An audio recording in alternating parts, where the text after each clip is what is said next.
directed. Yeah. This is a question that has come up repeatedly. I knew it would come up today, although I'm surprised it hadn't come up earlier. Maybe.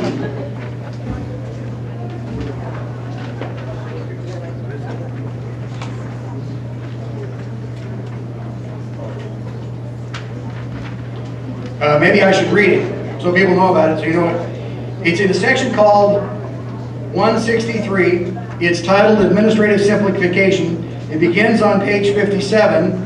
I have it circled, and over on page 58 I have it underlined. Just for the fun of it, I'll read you this section. It says, it begins by saying, in general, the Secretary shall adopt and regularly update standards consistent with the goals developed in paragraph 2. Then there are goals for financial and administrative transactions. And then you go to subsection D.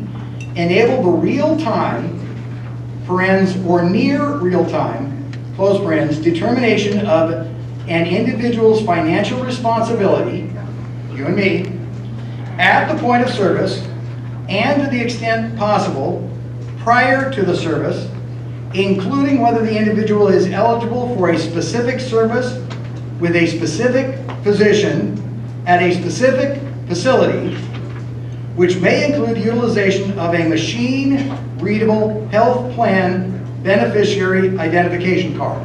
Yeah, I don't know who said that, but shoo! You tell me what that means. Many Americans are, I think, rightfully concerned that what that means is government access to determine an individual's financial responsibility at the point of service, including a machine-readable card. Some people read that as saying they can have access directly to your bank account to see if you qualify for discounted services. There is a provision later in the bill that says, this will make you feel totally comfortable, that says they can't misuse that information or invade your privacy.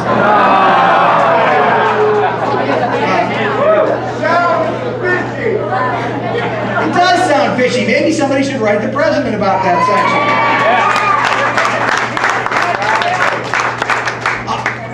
I don't know for sure what that section means, but I know this, it scares me. Yes, ma'am. Hi, Gail Plato, one of those roots, and the grass is getting thicker, I think, every day. It's AstroTurf. Yeah. You know, my way of getting involved has always been writing, and I think you know I do that. And I'm focusing on one specific thing in this bill that I want to write about. I see an issue with right to life, obviously. In this way, I'm concerned it's going to pass, no matter what we do. But I think we have some hope. I'm a strong believer in the right to life and that children deserve to be here. And I do believe that it's against my religious freedom to make me pay as a taxpayer for abortion. Can I sue? Can we in some way create an injunction against the bill based on that right in some way? Okay, the question was, if the bill were to become law and compel people who are pro-life and have a moral objection to abortion to pay taxes, which taxes are then used to fund abortion or pay for abortions, can you sue to stop that? The answer is absolutely you can sue. There's no question about it. The question is, how successful is that lawsuit? I don't know the answer to that question. I do know that I love the lady who stood up earlier and said she watched the entire Commerce Committee markup. This was one of the hottest issues in the Commerce Committee markup. It happened in prime time on the East Coast. And it was interesting. The supposed compromise on this issue was, and I suppose there's no big deal about this, I should think this is fair, offered by the most passionate pro-choice members of the committee. Now, they thought they knew what a compromise was.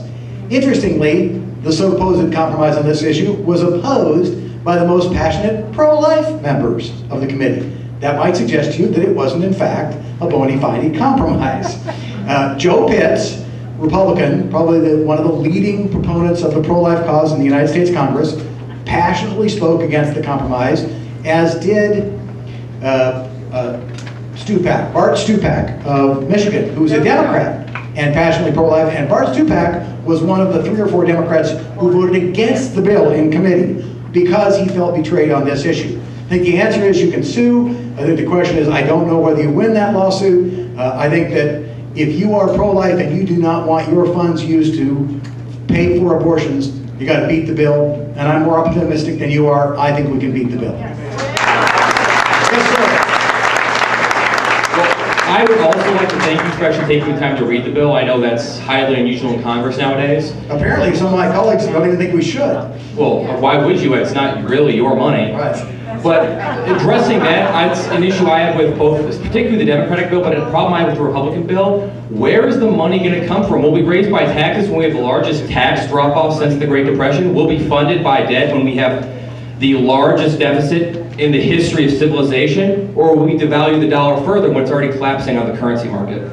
Very good question. I think everybody heard it. It's where is the money going to come from to pay for this? Let me make 2 quick points. Number 1, I think every American ought to be deeply troubled about the level of spending in the federal government. As was pointed out earlier, Republicans made promises to rein in spending, and they did not break those promises, and they paid for it by losing a lot of seats.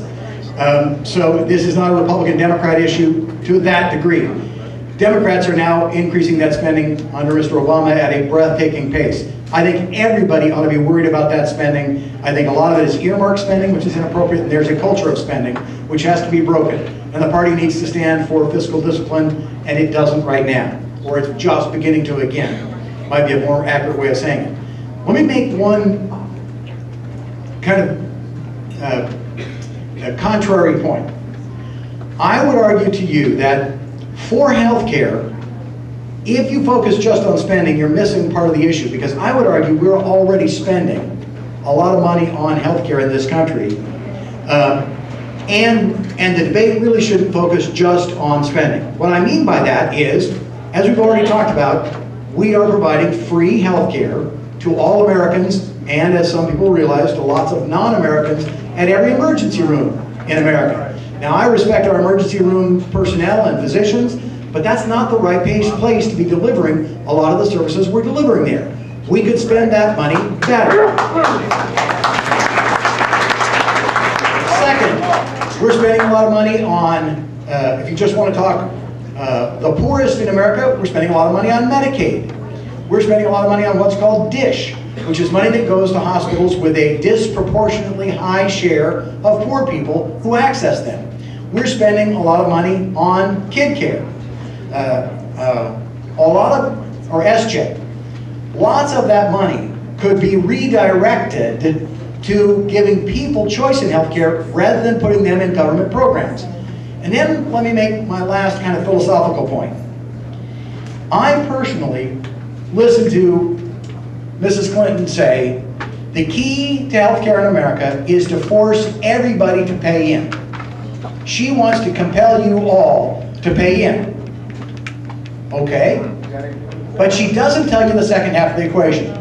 She wants to tell you, you have to pay in, and even if you are responsible enough and conscientious enough and thrifty enough to have saved money to buy better care, she wants to use the power of the government to say you can't.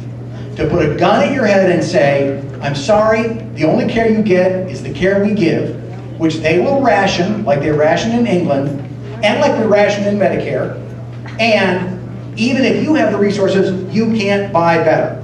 That to me is an anathema. That to me is a stealing of our freedom.